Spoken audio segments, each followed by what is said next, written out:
is Joyce Raimondo, and we do have a special program today hosted by the Pollock Krasner House and Study Center in East Hampton. And we have a special guest speaker today, Steve Sitton from the Thomas Hart Benton Home and Studio State Historic Site in Kansas City, Missouri. Now, typically when we do the Zoom programs, you'll see me live, but today I'm recovering from COVID, so you won't see me live today, but you'll hear my voice here and there. So we are going to start off with a special presentation by Steve Sitton, and then we'll take time for questions and answers. And then at the end, if we have time, I will give you a recorded tour of the House and Study Center. I mean, just not the House and Study Center, excuse me, of the barn, and we'll take it from there. So I'd like to introduce Steve Sitton is the current and only the second administrator of the Thomas Hart Benton Home and Studio State Historic Site in Kansas City, Missouri. Mr. Sitton has been at the Benton home since July 2001 and has worked for Missouri State Parks since October 1994. Steve is a graduate of Ruskin High School in South Kansas City, class of 1985. He earned his bachelor's degree in history from Drury College in Springfield, Missouri in 1990. He was initially hired as the tourist assistant at Deutsheim State Historic Site in Hermann, Missouri, moving up to site administrator after 6 years. As director of the Benton home, he has the responsibility and honor of actually living in this historic house. He is single with a cat, but no children. He spends his free time reading, playing poker, and is a member of a weekly trivia team. So after the talk, we will get some tips on playing poker. No, I'm just kidding. Okay, so Steve, we're looking forward to your talk. And of course, you'll explain the relationship between Thomas Hart Benton and Jackson Pollock as we go along as well. So it's all yours, Steve. Definitely, definitely. Well, I appreciate everybody tuning in today. If you came in and you weren't real sure who Thomas Hart Benton was, I assume most of you were, but the image behind me is a very, very typical Benton painting titled Cradling Wheat. So you may see that image and kind of go, oh, that guy. Yeah, I know his stuff. So what we're going to do today, I've kind of got three topics, I guess. I'm going to give you a little bit of biography about Benton. We're going to take a tour through the house, not live, but using photos. And then we're going to look at some of his murals. He was primarily a muralist. And then also the relationship between Tom Benton and his student, Jackson Pollock, and the evolution of their artworks, and how that, the similarities and differences, I guess, between their paintings. So let me share my screen.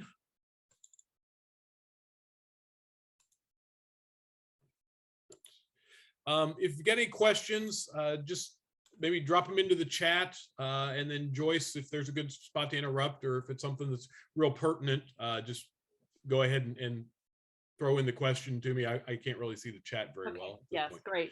But yeah, it's a mouthful that I work at the Thomas Hart Benton Home and Studio State Historic Site. We're in the middle of Kansas City. It's a pretty nice big house, and it is focused on the artist Thomas Hart Benton. So just a little bit of his biography.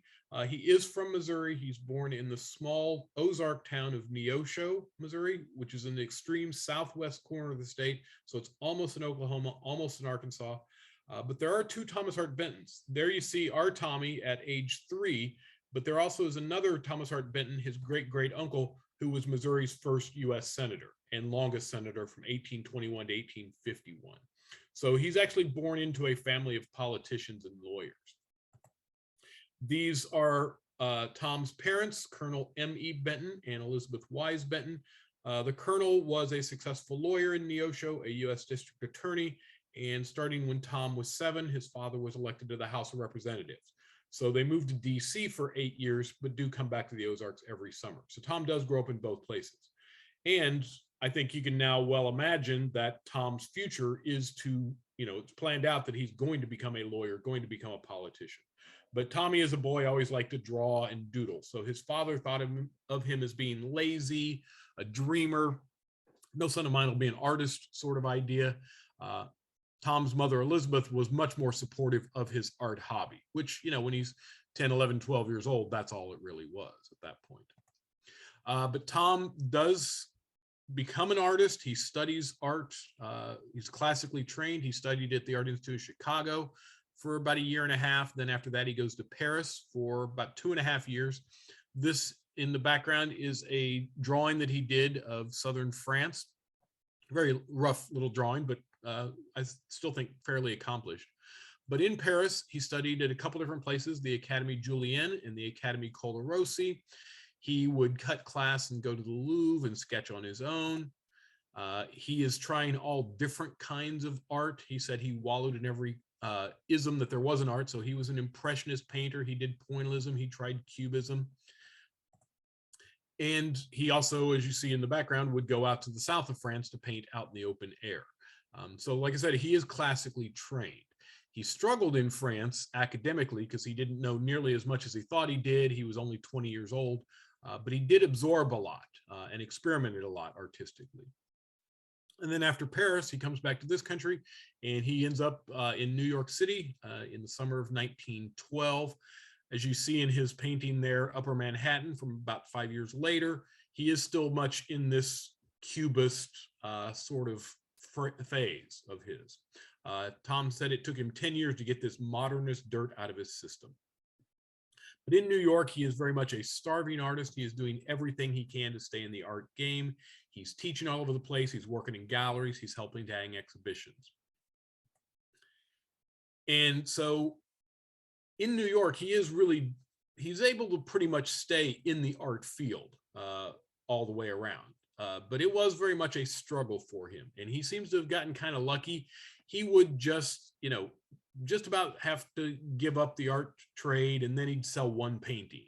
He could keep going for a few more months, and then he'd sell another one. Another job he had, still artistically related, but across the river in Fort Lee, New Jersey, is where the silent movie industry was starting up. And Tom is hired to paint some movie sets and do some work in the silent movie industry. But still at this point, he is really more considered a modern artist. But as you see with that 1926 Brooklyn Bridge drawing, at that point, he has definitely moved more into a representational. That is pretty obviously the Brooklyn Bridge in the New York skyline.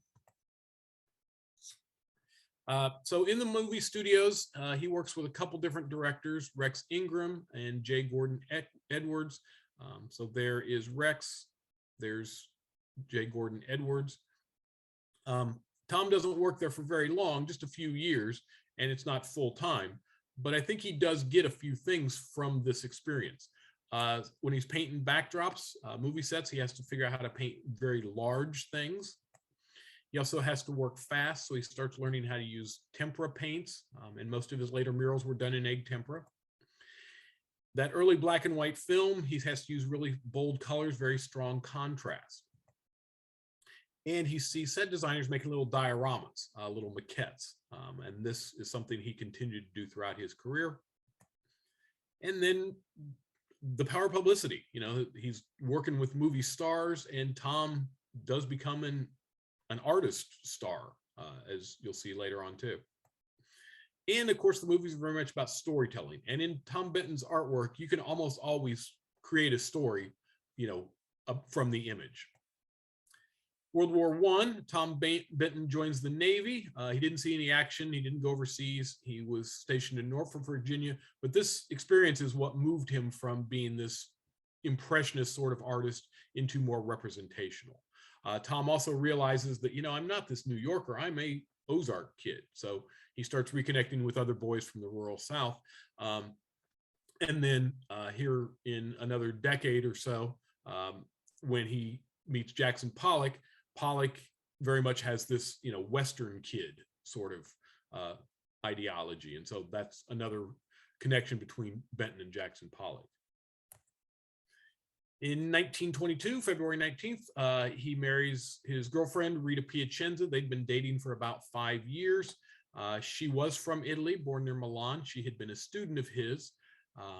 She thought Benton was the greatest artist ever. They began to go to Martha's Vineyard. They bought a cottage up there. The background of this painting done the year they got married shows Martha's Vineyard.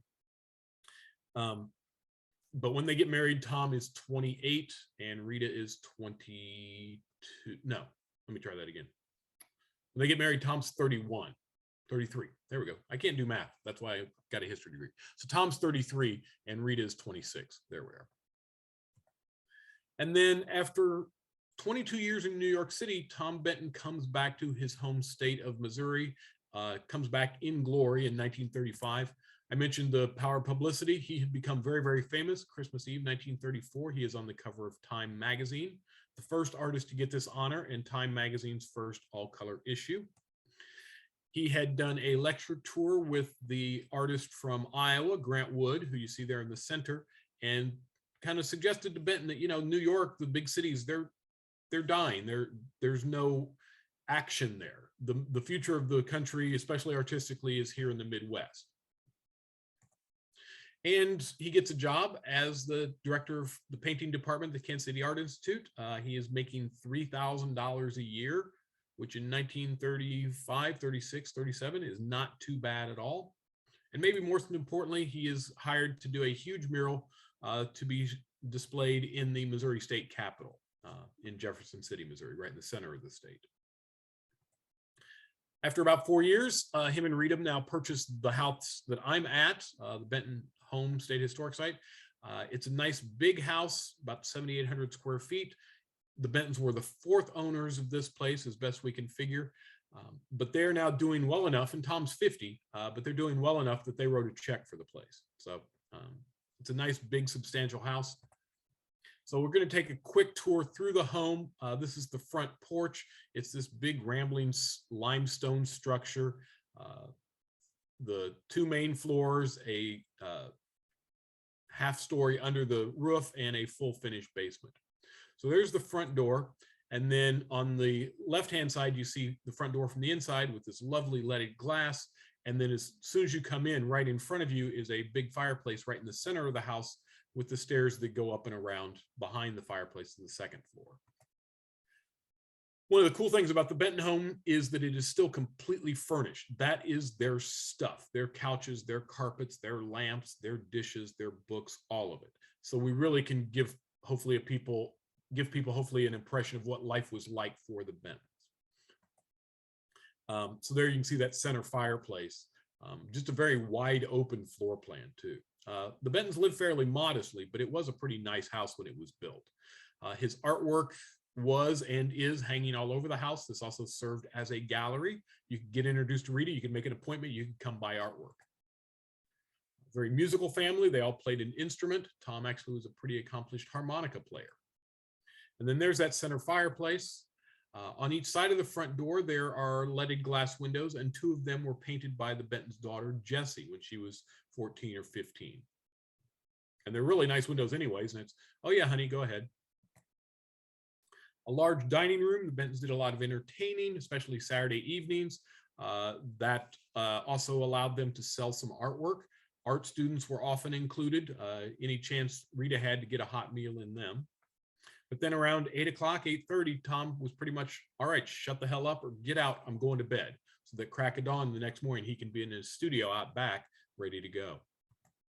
The kitchen, again, nothing fancy. The Bentons were here till 1975. So you can see a Sears refrigerator and a Kenmore dishwasher and a blender and, you know, can opener. It's not this really ancient sort of house. It is fairly recognizable to our visitors. We even have Rita's shopping list for a broccoli casserole still hanging there on the refrigerator. So it is really much how it was when they lived here. The needlepoint on the tablecloth Rita had made, you can see her cookbooks there. And then we're going to go upstairs. Behind that fireplace, there are 4 bedrooms up here and a library. So at the top of the stairs was their son TP's bedroom, Thomas Piacenza Benton. He only lived here about 5 years. Then he moves out, joins the army, and then this becomes, as Rita calls it, the messy room. So just more bookcases and just throw the junk in there. We do show it more as a bedroom.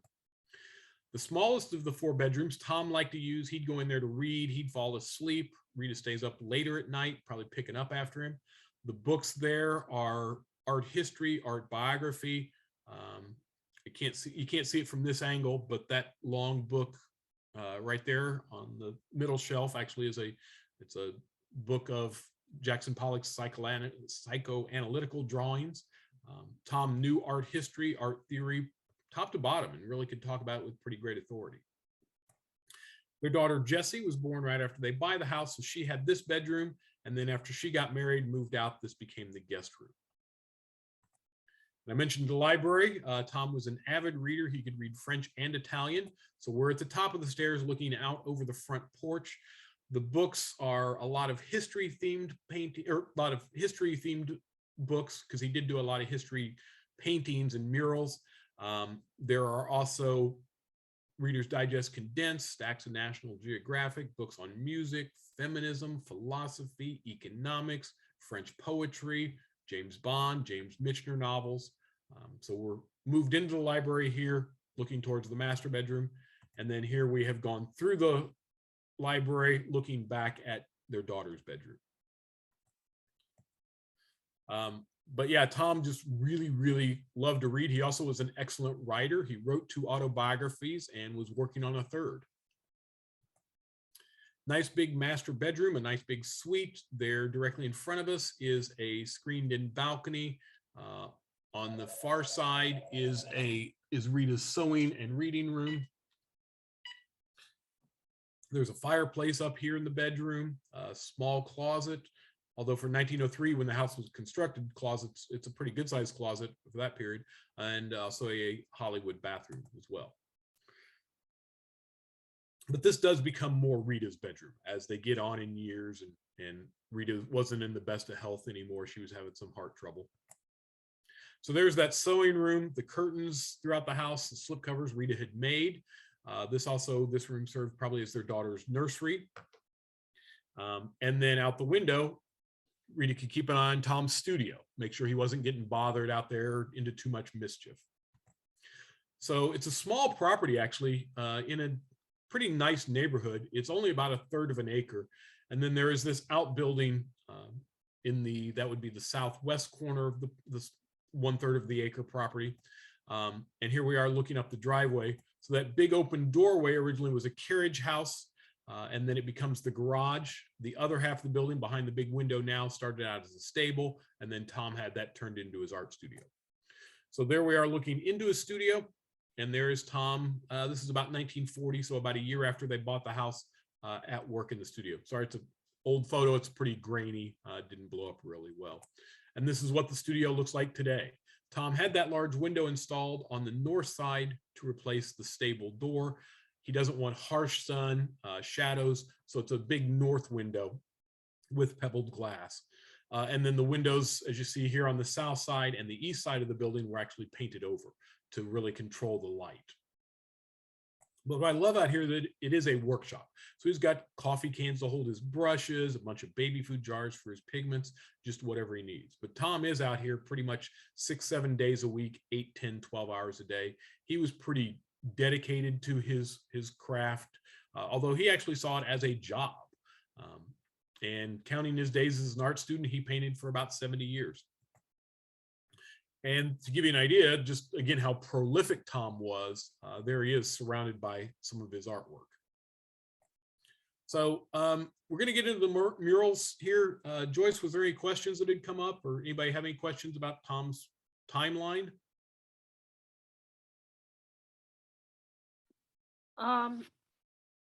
No questions so far. Okay. Well, if there are, there's just one little housekeeping thing. Okay. And I don't really understand it, but someone says, tell Bernice to stop flashing her fingers over her camera. We can't see that on my Zoom, so I don't really know what that means. But Okay. Anyway, thank you. No, this is wonderful. Okay. Well, Tom Benton, first and foremost, should be thought of, I think, as a muralist. He considered murals to be the highest form of art because it was public art. He also said, I like to paint murals because I can include more stuff in them. So he does 15 murals over his career, depending on how you define a mural. But by my count, we're going with 15 murals. But he says, once up on the wall, I paint with downright sensual pleasures. The colors I use make my mouth water. I get cocksure of mind and temperamentally youthful. So I'm not going to go through all of his murals. We don't quite have time for that, but some of the major ones, some of the important ones. His first commissioned mural was done for the New School for Social Research in Manhattan in 1930. It was installed in a boardroom. Tom didn't get paid for this other than expenses, but he did get some attention. So there it is in its original location. Then in 1984, AXA Equitable Life Assurance building purchased the mural and installed it in their headquarters. You can see, and I think I have the, no, I don't have any close-up of this, but in one panel there is Tom Benton's new student, Jackson Pollock, working in a steel mill. Pollock posed for that. So there they are in the AXA building.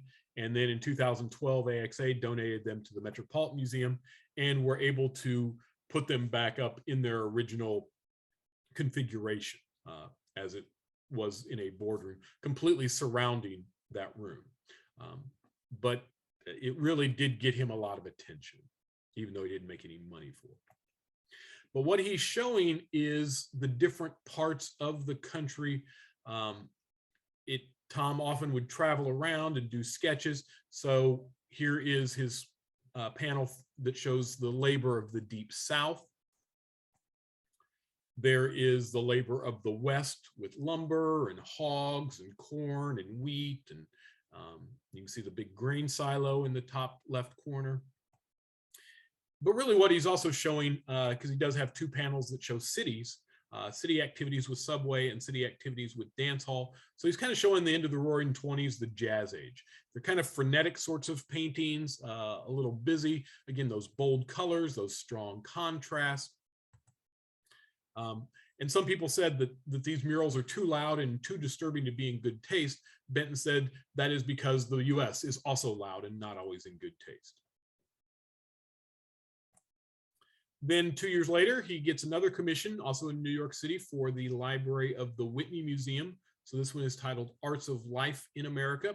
And that fuzzy photo, you can kind of see how it was configured around bookcases and doors and windows and things like that. He made $1,000 for this one in 1932. And then in 1954, the Whitney decided they really didn't need this Benton mural anymore. So they sold them to the New Britain, Connecticut Art Museum for $500. So the Whitney actually lost $500 on the whole thing overall. So again, arts of the cities. Tom is not painting the high arts of American life. He's painting the popular arts. So it's radio programs, it's dancing, it's gambling, it's going to the movies, things like this. Again, different parts of the country. So arts of the West, roping horses, playing poker, turkey shoots, things like that, playing music with, again, his student Jackson Pollock posing for the harmonica player in this panel. Arts of the South, revival meetings, shooting craps, things like that. So I mentioned a little bit of this, so let me fill in some blanks on Benton's process. He used sketches as his raw material. He said whenever he wasn't drawing, he was thinking about drawing. So in the spring, sometimes in the summer, he would disappear for several weeks and just take off, tell Rita, I'm headed south, I'm going west, and he would wander the country and meet people, go to farms and country churches and steel mills and general stores and just sketch. He then would come back to the studio. Here's another one of his sketches, and you can see he's pretty accurate. This is a building in Indiana, the photo and the drawing of it. So they're quite accurate in most cases. But then he comes back to the studio and he would do, as you see at the top, a cubist drawing where he's really just breaking it down into its geometric forms. He's not worried about detail at all or color at this stage. So how all these forms, these cubes, these shapes are going to fit together. So a very 3D depth of field sort of drawing. And then as you see at the bottom, he also would do a drawing that's just a series of waves and flowy sorts of lines so he can get the rhythm across the canvas as well. So two very different types of compositional drawings he's doing in this stage. Then he would create a three-dimensional model out of wax or clay called a maquette. These maquettes help Benton with shadowing and proportion and perspective. He can get his hands into the painting and see it from all sides. Something most painters don't do, but certainly something that sculptors do. Then he would paint a small color study version. So there is City Activities with Subway again. Rough, but he's getting his color values established here. Then he does a small version just drawn out in proportion, which he then grids off.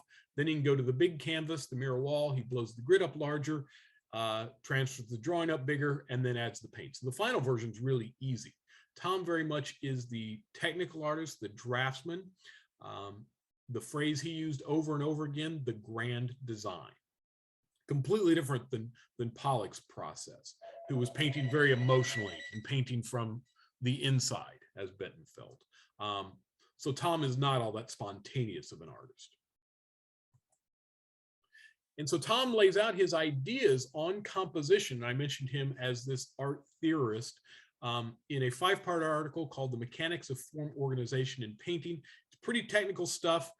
Tom does these drawings for it, these not illustrations, but these examples, I guess, of how objects, how shapes fit together in a painting, also how you form these verticals with, as you see in number 24 there, how these strong verticals with things that spiral around you.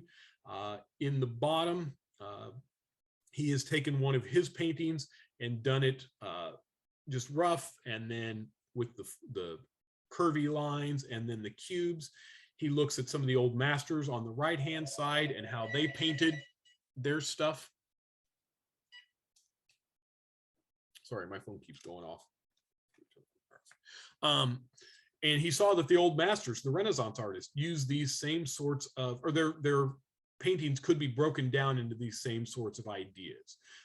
If you can get a hold of these articles, they're really pretty interesting, but you got to take some time because they are, like I said, very, very technical stuff. So this is what Tom, as a teacher, is conveying to his students. And, you know, his far and away most famous student was Jackson Pollock. So there is a drawing that Benton did of Jackson. Pollock studied for Tom, under Tom, started about 1930 up until 1935 when Tom leaves New York and comes back to Missouri. So here are two examples of Tom's sketches from Mechanics of Form, Organization, and what I think are pretty good corresponding Jackson Pollock paintings. Pollock, of course, is non-representational for the most part, non-figurative, but he still does learn and use Benton's compositional ideas. Especially you can see there in the bottom, that strong vertical with the swirls around it, and then Pollock's painting blue poles. So another system that Benton uses, he calls hollow and bump. Here's Cradling Wheat from 1938. That painting is at the St. Louis Art Museum. But in a typical Benton painting, if you find the horizon line, it's got a wave to it. And notice how everything follows off of that. So it's a series of curving connections. Notice how that tree on the left kind of curves up and around the hillside. The rest of the tree line, the clouds follow that horizon line. The people, the way they kind of fit together, their bending bodies curve and wrap around each other and the sheaves of wheat. Tom says wherever you have a bump or a bulge in the painting, you have to have a hollow that it fits into. And Tom said you can't show action with a straight line. So here's another one of Tom's paintings, July Hay, where again, you can definitely see that bump and hollow. Notice how the center farmer, how the trees kind of wrap around his hat. And then that tree in the foreground curves around that farmer's body. So bump and hollow, or hollow and bump. And again, Tom breaks it down, and here is a drawing he did of a Rubens painting where he sees, oh yeah, Rubens does the same thing. Tom, in a lot of ways, really was a mannerist painter, a 20th century mannerist. And I think you can see some of that in these works as well. So again, another good classic hollow and bump painting with those curvy, flowy lines. This one titled The Ballad of the Jealous Lover of Lone Green Valley. So in the foreground are the three musicians, including Jackson Pollock, playing the song. And then where that rainbow swirl is, are the musical notes. It's hard to see in this, leading you into the background where the action of the song is being played out. But Benton said about Pollock that his chief difficulty was with the basic art of drawing, but he had an intuitive sense of rhythmic relations. He was an extraordinary natural colorist, and no matter how clumsy his paintings might be, they always had some coloristic beauty. Even as an utter novice, he never made anything ugly. And take a look here at the bottom, a drawing that Benton did of an oil field in Texas Panhandle, 1926-27. And then Pollock clearly saw that Benton drawing because Pollock hadn't gone out to see this oil field. But he took Tom's drawing and recreated it. And you probably wouldn't really guess that one on the left-hand side as a Jackson Pollock. But early Pollocks do really resemble Tom's stuff. Benton also said Pollock's things are in good taste, the colors are good, and he's better than most of the purely non-representational painters because he did have some gifts. Here's Tom's big issue with Pollock. Again, Tom is very much a storyteller, and he wants his paintings to have meanings to the viewer. But Tom said Pollock's stuff is absolutely meaningless. It has no message for society at all. But there is Jackson Pollock at the Benton's cottage up on Martha's Vineyard. Pollock really was a member of the family in a lot of respects. Tom and Rita were his parental figures. Jackson Pollock babysat their son TP on the property in the vineyard. They had a place called Jack Shack, an old converted chicken house he could stay in. So let's get back into the murals, finish up real quick. So I mentioned the mural he did for the Missouri State Capitol in Jefferson City. Tom now gets paid $16,000, which was more money than the governor was making in a year. This one took him about a year and a half to do. Very large mural, Tom's second largest. Still in the state capitol, you can still go down and see it. But Tom said, if I have any right to make judgments, the Missouri mural was my best work. Also, near Kansas City, about 30 minutes away in the city of Independence, one of our suburbs, is the Truman Presidential Library, Harry Truman Library. Tom does a big mural for them in 1959, 60, 61. This one is 495 square feet. He got $60,000 for this mural, which in 1960, a brand new loaded Cadillac was about $3 grand. But Harry Truman said Tom was the best damn painter in America. And then Tom's final mural, done in 1974, 75, a small mural about 6 foot by 10 foot for the brand new Country Music Hall of Fame titled Sources of Country Music. January 19, 1975, Tom went to the studio. He was going to put his signature on this mural. He has a massive heart attack and drops dead. At 85 with his boots on, it's maybe not the worst thing in the world. And that mural is in Nashville where it belongs. And then Rita said she had nothing left to do. She said the house was empty, life was empty. She said Tom wasn't supposed to have died. I think she quit fighting, and she passed away 11 weeks after Tom did. And then shortly thereafter, the state of Missouri bought the home and the studio intact with all their stuff. So very, very lucky to be able to have it just lock, stock, and barrel. So Benton had a nice long life, nice long career, very productive, very famous. During his day. He was most popular in the 1930s, 1940s. And then, you know, the abstract expressionists led by Pollock kind of replaced Benton, take over for him. And Tom then in the 50s and 60s is kind of thought of as old fashioned, you know, here's good old Benton doing another Missouri farm scene, and kind of gets forgotten about. But he still keeps working, still keeps selling stuff, and, you know, is still, I think, relatively successful. So that's what I've got. I'll turn it back over to Joyce, and we'll take questions. Steve, thank you so much. That was unbelievable. That was so well conceived, so well thought out. I learned so much, and I loved your fancy PowerPoint too. It was really, really, really good. And I'd like to know first if anyone has any questions or comments. Yeah, I do. This is Helen. I'm the director of the Pollock Krasner House. It's great to see you, Steve. Thank you so much for being part of this. I just wanted to know if you could tell our listeners and our viewers when the museum is open and what sort of tours you do. Be happy to. So we do guided tours. They last about 45 minutes. They're $5 per adult, which I think is a pretty good price. One of my goals is that when people leave here, they really kind of think, boy, I got my money's worth. You know, I don't want people to feel like, oh, that was way too expensive. I got ripped off. I want them to feel like that was a good deal. But our guided tours, we offer them Thursday, Friday, Saturday, Sunday, Monday. So we're closed Tuesday and Wednesday, and open year round. Mhm. So I was fortunate a couple years ago that I actually have done the tour, and I would have paid multiple times that $5 because I still talk about how great a place, opportunity, and experience it was. So if anybody is in the area, I strongly recommend it. I appreciate that. And that's what we want. We want, you know, our best advertising is word of mouth. Right. And one of the takeaways that I didn't know, I had known about Benton, and because I'm in the New York area, have seen a number of his works. But I didn't know that he was an illustrator.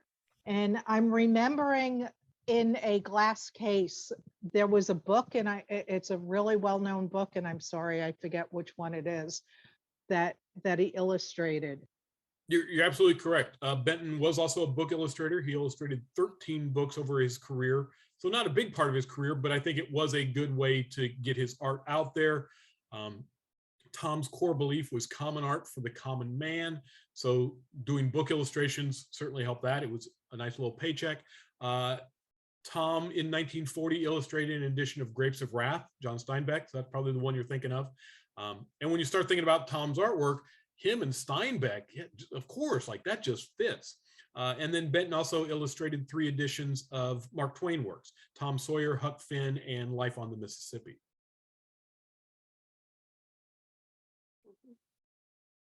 We have some. Roy asked, is there an official biography on Benton? There are several. There also are 2 autobiographies. The first one that Tom writes is called An Artist in America. That comes out in 1937. And then in 1956, don't quote me on that, I might be off by a year or 2. He writes his second technical autobiography about how he paints, called An American in Art. There also are a couple good ones by Dr. Henry Adams, one that came out in 1989 called Thomas Hart Benton, An American Original. And then for this crowd, I'm really going to recommend Adams' book from about 8 years or so ago, called Tom and Jack. And so you really get to explore Benton and Pollock's interactions, and how that bump and hollow and those mechanics of form organization, how Benton's theories evolved into Jackson Pollock's signature style. So yeah, definitely check out Tom and Jack by Henry Adams. Mhm. And Steve, Susan Carlson says there are Benton murals at Indiana University. One of them is kind of controversial. Can you speak to that at all? I've got a whole program about that one. Not specifically that mural, but it's a big part of it. So if you guys want to invite me back, I do have another program called Thomas Hart Benton, Art, Race, and Thomas Hart Benton, where I talk about his depictions of African Americans. And I think it's a really fascinating subject. But what Susan was referring to, in 1933, Tom did a huge mural for the state of Indiana to be shown at the Chicago World's Fair. That mural is now at Indiana University in Bloomington. But what the scene that she's referring to, Tom actually showed in that mural a KKK rally. And so you see, the burning cross and the white robes and hoods, and it's very jarring and very shocking. And that's what Tom meant to show. He wasn't glorifying the KKK at all. But in the late 20s, early 30s, the Klan was very, very strong in Indiana politics. I think about a third of the Indiana General Assembly were members of the Klan, and a quarter of the adult white male population of the state was thought of to be members of the Klan. The governor was strongly associated with it, the mayor of Indianapolis. So Tom shows that, but in the same panel, he shows the newspaper men who were responsible for exposing the role of the Klan in Indiana politics. He also, in that same scene, same panel, shows a white nurse taking care of a young black child. He also shows right next to the Klan a circus. So I think he's, maybe make an analogy of how the Klan is clowns. And he shows firemen in that same panel putting out a fire. So that burning cross idea. But also larger in that whole mural, Tom shows a big view of Abe Lincoln. He shows scenes of the Underground Railroad. He shows Indiana's contributions to the Union Army during the Civil War. So you got to kind of have some context instead of just seeing, oh, Benton painted the Klan for the Indiana mural. So good question. And there's a lot more to that, but that's the shorter answer, I guess. Yeah, I think it also raises the larger question about public art and censorship and murals and what happens if the values also in a mural at that time, well, I'm not talking about that specific work, but just in general. At that time, there maybe was certain things that were accepted, which are no longer accepted. And how do we deal with these public monuments? And it's really a bigger issue. It very much is, yeah. Mm-hmm. Good point, Susan. Any other questions? I have a question, Steve. First off, that's a remarkable story about how they both died like within 11, it's like a love story, Yeah. How they died within 11 weeks of each other. And I'm just wondering, did the wife have any role in managing his career? Oh, she was Tom's business manager. I wish I could have gone into that more. But yeah, she sold the artwork. In many cases, she set the prices. She raised the kids. She handled the money. She was fiercely protective of Tom. She put up with him in a lot of ways. She was his biggest cheerleader. She was crucial to his success. And she had also served that role for Jackson Pollock. She was that motherly role for Jackson Pollock, who then Lee Krasner kind of came in and took over trying to take care of Jackson Pollock as well. So it seems to be a role that Pollock needed, maybe.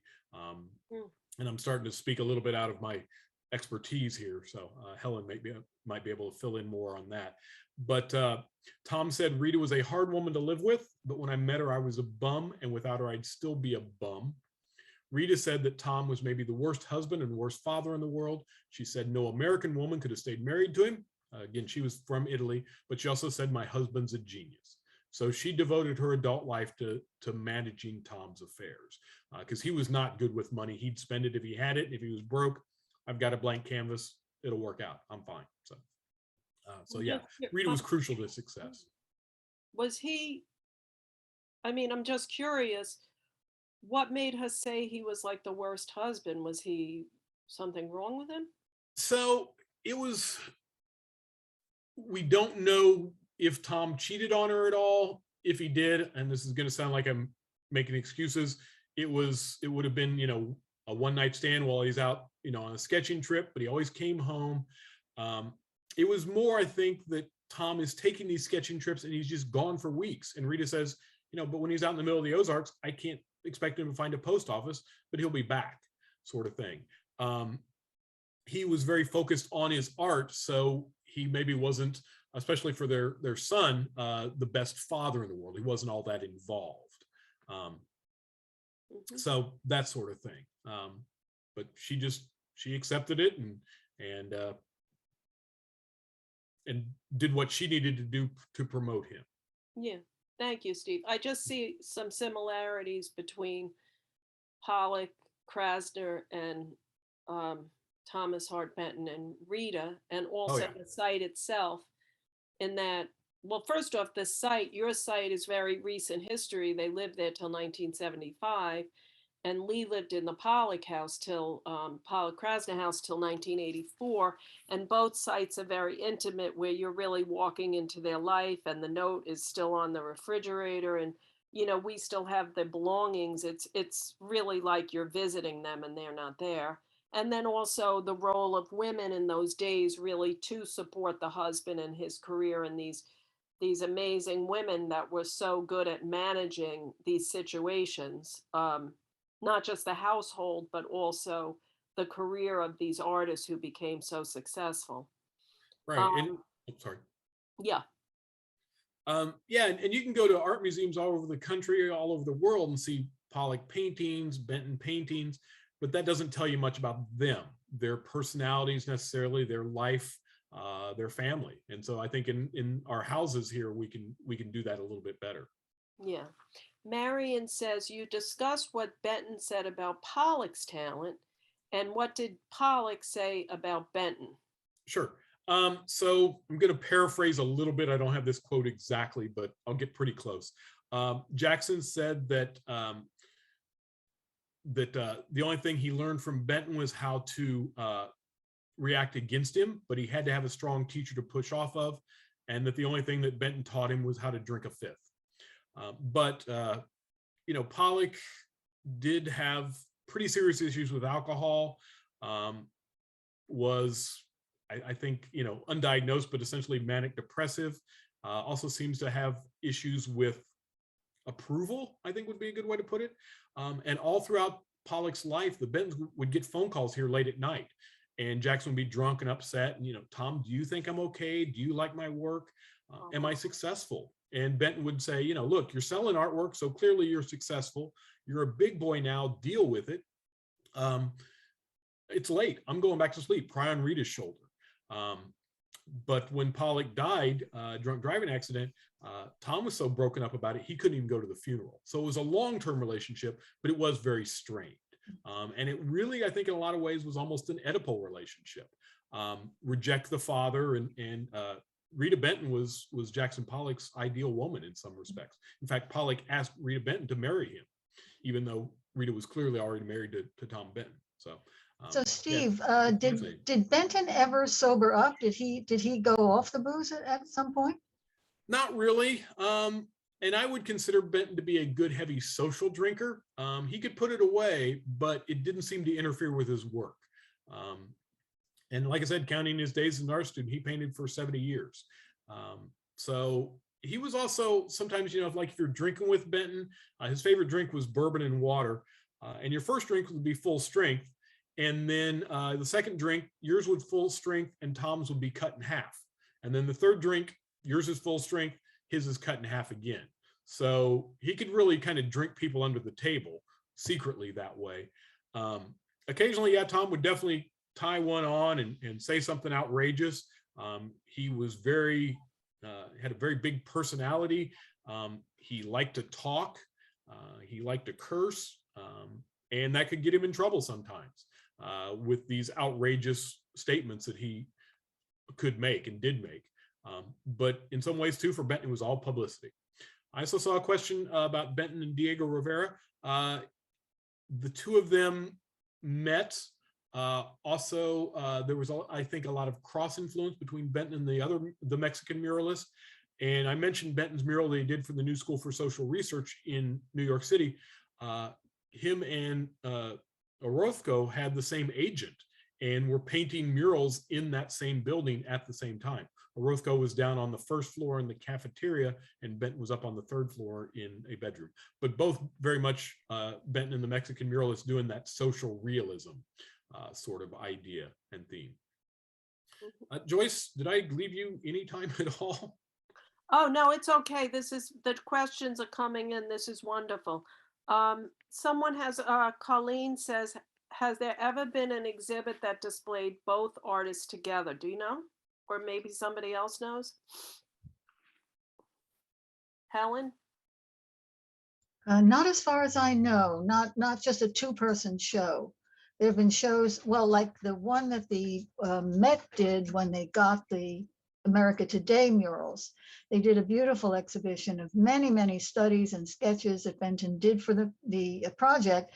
And then they also showed some of Pollock's work and even some Mannerist work from their own collection as a kind of corollary show. But it wasn't specifically devoted to the two artists. Mm-hmm. Thank you. I just really enjoyed this so much and so appreciate your time in putting this together and visiting us in New York virtually. And we get to take our virtual road trip. We do have a few minutes left, so I am happy for people who have never gone on the tour of the Barn Studio. I'm happy to do a screen share and just show you a little bit of the Barn Studio. Also, if you want to learn more about the context of Jackson Pollock and Lee Krasner's mural, we did have murals in general to widen this subject. We had a past Zoom talk. You can find it on my YouTube channel, which is Joyce Raimondo YouTube. And you could see a recorded video that goes over, it's about a 20-minute talk about, other murals that Pollock and Krasner made. So Oh, I just wanted to mention one thing. This is Helen again. Steve and I and 53 other sites around the country are members of the Historic Artists' Homes and Studios program of the National Trust for Historic Preservation. There is a website, artistshomes.org, and we're all over the country, and many of the sites are, well, they're all different, and they're all very revealing of the artists, their work, their lives. And I really urge people to take an actual road trip and genuinely visit these places for themselves and to see the wonderful preservation and interpretation that these sites are involved in. thank you, Helen. And I even thank you enough. I really did feel a little bit like I was there. And I really learned a lot about Thomas Hart Benton and the relationship of Pollock. So thank you. It was my pleasure. And I'm definitely going to stick around to see the barn. Okay. We have this strange skeleton here. Pollock was studying at the Art Students League, and this was used to draw anatomy. And I'll tell you more about his relationship with Thomas Hart Benton, his teacher. So in 1957, Lee came into the Barn Studio and used this as her own. And as you can see, we have historic photos on the wall. And the highlight is, of course, Pollock's drip painted floor. So here we have the accidental spills and splatters. This is not a work of art. Pollock's art was very intentional. This is just the random spills where it accidentally fell on the floor. Now, why did Pollock put his painting on the floor? Here's a photo by Hans Nahmet that shows Pollock working. And of course, gravity pulls the paint down, right? So the paint stays wherever it lands. And like I said, he could walk all around the paint. Jackson Pollock is using house paints. He's not using art paint. And the Mexican muralist Siqueiros taught a workshop in New York City that Pollock attended, and Siqueiros encouraged his students to use non-art materials and unusual tools and really to experiment with non-traditional tools. So Pollock would use the brush, but he would drip paint from the brush, or he would use a baster and squirt it out. And of course, these are enamel house paints, okay? So after Pollock's death, Lee didn't paint for a year. And then she came into the studio and she used this for her own abstract expressionist art. Hanging her paintings on the wall, you can see the marks from her paintings. You could see the drips and splatters up there, okay? Lee remained here until she was an older woman. And she also had a place in New York City. Before she died, she arranged that this would become a museum under the auspices of Stony Brook University. And the mystery of the barn is that, how is this Jackson Pollock's if Lee was in here working? Where are her marks on the floor? Well, before they both died, they renovated and they covered up Jackson Pollock's messy floor with these boards. After Lee died and this became a museum, The conservatives came in here in 1987. Lee died in 1984. They lifted off the whiteboards, lifted off the paper, and underneath was Pollock's floor, preserved forever. And that's why when you come to visit, you're looking at Pollock's floor, untouched by anyone else. So it really is magical coming here because you get to see a bygone era. You get to see what this area was like in those early days in the 40s and 50s when it was really rural living, country living, 200 people in the entire town, fishermen and farmers. Land was affordable. You could have a bohemian artistic life here. That is concluding our program today. I hope that you enjoyed our program. I know you did. We have all sorts of compliments coming in, Steve. Interesting program. Thank you.